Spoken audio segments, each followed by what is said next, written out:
Boring, boring, boring. That is international football. We're in the middle of the international break. Just 3 games into the domestic season here in England, of course. And then we have the international break, and it's boring football. Look, England, for example, they're at home to Andorra. Andorra, who are like, 150th in the rankings or whatever they are. A minnow team, a minnow nation state, sandwiched in between France and Spain. Tiny, tiny club. Haven't got a win in God knows how many years. Haven't scored a goal in how many games? 15, 16 games.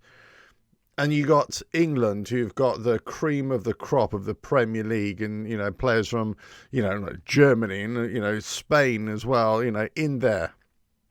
And they can only go to a 2-0 win. Now, a win's a win, right? But you've got they're playing football, Tuchel under Tuchel. They're playing football that is just boring to watch. It's not entertaining at all. It's not as if they're going on the front foot. Now, I've been looking at a few of the other international fixtures of this week. Now, granted, I've got to say there haven't been many big games in between two major nation states. Win the qualifiers, right? The World Cup qualifiers for next year, 2026. So it's not exactly been rich pickings. However, some of the teams that have gone out and played, even against some of the lesser teams, have won convincingly. I'll give you a few scorelines, shall I? In Group F, Armenia were at home to Portugal. Well, Portugal put 5 past them, right? Friday, Switzerland, they beat Kosovo 4-0. Greece beat Belarus 5-1. Iceland beat Azerbaijan 5-0. Italy, who have been playing more decent football. They're under a new manager now, Gattuso. And, he was never really attacking player. He was more of a defensive midfielder. He was a disruptor in there as well. But under his guidance, Italy beat Estonia 5-0. Now, they didn't have it all their own way, and they started scoring late on in that game. But look, Israel beat Moldova. You get what I'm trying to say here. Nations, bigger nations, or even like-for-like nations, are actually going out there on the front foot and putting 4-5 goals away against their opposition, and that was on the Friday night. World Cup quality on the Thursday. Well, Northern Ireland beat Luxembourg 3-1, and you had Spain beating Bulgaria 3-0. Okay, Belgium beat Liechtenstein, again another minnow country, 6-0. You've got some big teams going out and really put on smaller nation states. Slovakia beat Germany 2-0, which was a bit of a shock. So then you come to Saturday, and Saturday, well, what happened? Well, England came up against Andorra 2-0. And it's just not a good look. It's not a good look for anybody who thinks, okay, we're going to have a break from club football, and we're going to go and support our nations, whichever nations we support. Now, I will say this about international football. I've got a feeling, this is my own personal thought here, I've got a feeling that apart from years gone by, maybe you still feel really passionate about international football, whether you follow England, whether you follow Scotland, Wales, Northern Ireland, or, France, whatever it is. But I got a feeling that, especially in the big leagues around the world, but let's just say here in England, we've got so many international players, and we want our players from our club to go on to their national teams and do well. So it's less about us not supporting other nation states. It's more about supporting our players who play for those nations. So I think there's less kind of international rivalry now for, whoever you support. If you support England and then you're going to be playing these other teams, then you kind of think, well, okay, it's just international football, whatever. Until it comes to the World Cup, right? Until it comes to the Euros, where it actually means something in tournament football, then that kind of fervour really grips. But in terms of the World Cup qualifiers, there is a support for your nation that you support, but I'm not sure. I'm not sure if it's strong as it used to be, and I'm not sure that it's as wanted as it used to be, especially when it disrupts the mainstay of your football entertainment, which would be your domestic league, and for us, it's the English Premier League, right?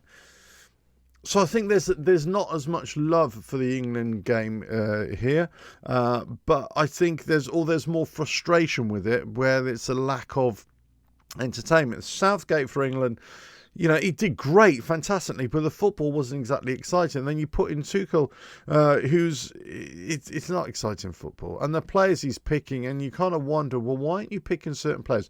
Jarrod Bowen, I'm a West Ham fan, of course. Jarrod Bowen, you think, well, why has he been left out? What he's proven it week in, week out for club that he's a handful on the right hand side.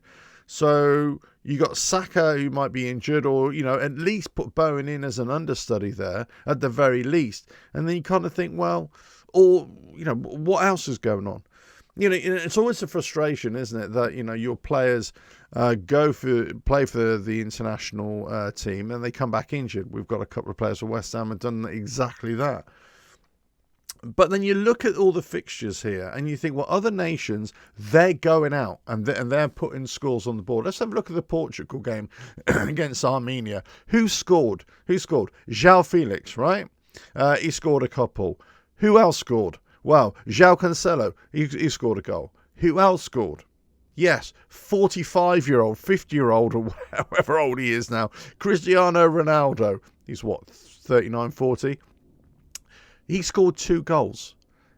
They're going out on the front foot and they're putting it on smaller teams. Now, the thing is, it gives them momentum. I always say this about teams, right? Club football, international football, and let's say tournament football.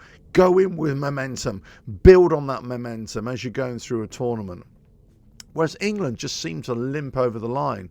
And it's just not on the front foot. It's this kind of, I call it almost like a defensive virus that's got into the English game, the English mindset of possession-based football, probing, gentle probing until you can see a clear opening. Don't give away possession. Whereas what you really want to see is attacking intent, speedier passes, making runs, and variety of play, not just this kind of tippy-tappy or possession-based, going from the left wing to the right wing, then back again, then cross, and then back to the keeper, and then up again. It's, what you want to see, a mixture, maybe sometimes a little bit of that, maybe a bit of a long ball, maybe some crosses into the box on a more frequent basis, maybe some diagonal balls from the left back or the right back that just pierces defences. I've always said this, when Man City were on their pomp, and I saw them a few times, Man City play,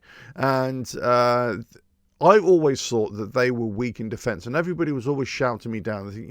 What do you know? You know nothing about football. And I always said, look, every team that ever plays Man City, they always play them square on. They try to play Man City at their own game. They try and pass it through them. They try and they always the defenders, Man City defenders, always have their backs to goal. They're square on, and nobody's ever putting pressure on those defenders, and nobody's ever turning those defenders. And there was a couple of other teams that did it, that almost got them. I think Crystal Palace did it one year. It was a midweek game. I think they got them 3-0 or 4-0 or something like that. I knew there was a Townsend goal. I think it was. Scored a screamer. But they came to West Ham. No, I think it ended up in 2-2. But West Ham turned them over. It was diagonal balls, long balls that went over the defence, and they had to turn. And all of a sudden, Jarrod Bowen went on there, and he scored a goal. And I can't remember who ever scored the other goal. It might have been Bowen twice, but essentially turned them round. They didn't know where they were. And this is what happens if you're just playing a team, whether they're playing deep, whether they're playing forward in terms of low block, high block, whatever it is. If you can get past them and play a variety that pushes and pulls the defence and the midfield out of position, that's what's the best thing to do, right? And obviously you've got to be changing your tactics from different opponents. But if you're still playing the same way over and over again, and it's kind of slow build-up play, it's just boring to watch, and it's not successful enough. And you're going to get to a tournament where there are other teams there who are always playing better opposition and always playing on the front foot. They're better at it. They're just better at it. It's simple as that. So listen, I always say club over country for me in terms of football. I always see these as they're necessary. Of course, they're necessary. But it's almost like I filled with a bit of dread every time there is a game, international game, for our own players, whether they come back from injury or come back from international duty with an injury. But I just look at the other teams and I think, hold on, they're going out there on the front foot and they're trying to win games, and they're trying to win games convincingly, and that gives you an extra step in your game. You talk about a good vibe around a club, or a good vibe around a camp, a good vibe around a squad of players. There's no better way of getting a good vibe than smashing your opposition and playing them off the park. There is no better way. You can't get a great vibe just playing great defensive football, or not conceding a clean sheet, or you're just winning a 1 or 2-0, when you should be putting 6, 7, 8 past these teams. The momentum is getting a great performance, a convincing performance. And then when you come up against teams of your same quality and you're able to play with that same kind of dynamic forward play, then that's going to give you the best chance against them. But also, it gives you that kind of ability to think, do you know what? We need to vary our play here because they might be tactically sound, so we need to change it up a little bit. Repeated managers, England managers, have not been able to do that. They've not been able to show a variety of their game, and it's, as I say, it's almost like this footballing virus that's got into the Premier League, where a lot of the teams are adopting that. My team, West Ham, again, it's so frustrating that multiple managers have started to adopt this methodology, and it's obviously getting. Tuchel was one of those managers as well, and England have got him in, and it might bring results, but it's not great results. It's not great performances, and you kind of wonder where you're going to go to. You're going to go to a World Cup, and then you just may not be able to compete. And it's just not great to watch, is it? Let's face it, it's just not great to watch. And, I tried my hardest to watch. I mean, I got so bored, watching. I actually decided to go and buy some paint, and I painted my shed over the weekend. Well, there we go. That says it all, doesn't it? So bored, I went to the shop and I bought some paint and I painted my my bloody shed, which is a nice charcoal grey, I'll have you know, but there we go. Anyway, listen, what do you think? Let us know. International football, international breaks for football. Do we really want it? Do we really need it? Of course we need it. Of course we want it, but we want to be entertained, right? You want to have something. If you're a Portuguese fan or Italian fan or any other teams that has just put 4 or 5 past another nation, whoever that nation is, then you're going to feel pretty good about it, right? You're going to feel pretty good. Look, I follow Italy. I'm feeling pretty good, especially after the shit show that Italy have been produced in the last few years, outside of the Euro win a few years ago. Italy haven't qualified for the last 2 World Cups. So they got a new manager in now who's hopefully going to, put a rod up their arse to actually start going out there and producing decent results. But you've got to have managers, and you've got to have players that want to do it, that need to do it. And you've got a type of football that wants to play on the front foot, or that wants to play with pace and excitement and get the fans on their side, and get the nation on their side. And what England are doing, and I'll pick out England especially, that they just failed to deliver on that. And it kind of makes you wonder, well, what are we watching here? What are we watching when they could be so much better? Look, player for player, England are right up there with any other nation. And they're one of the best, right? They are one of the best, player for player. And we've had this for so long, or England have had this for so long, in terms of the players that they got the technical ability. It's just the way that they're playing that isn't that great. And they might make finals, they might, do really well semi-finals and finals of major tournaments, but it's just getting that over the line. And I can only go back to, whilst we didn't get to the final, they were knocked out in the semi-finals. You've got to go back all the way back to Terry Venables, 1996 in the Euros, home Euros, where England were playing on the front foot. They didn't have it all of their own way, but it was exciting to watch, and they brought the nation with them. That's what you want from a national team, don't you? You want that kind of thing. Let us know your thoughts in the comments below. I'll say, I've watched a few of the games or highlights of the games, and I've been feeling a little bit. I wasn't that enthusiastic about watching them, in all fairness, and maybe that's my mindset, maybe that's my bias, but I got to say I wasn't that impressed. Certainly wasn't impressed with the England performance, and I had to watch a little bit of that. But as I say, I got so fed up and bored, I went to go and paint my shed instead. Well, there we go.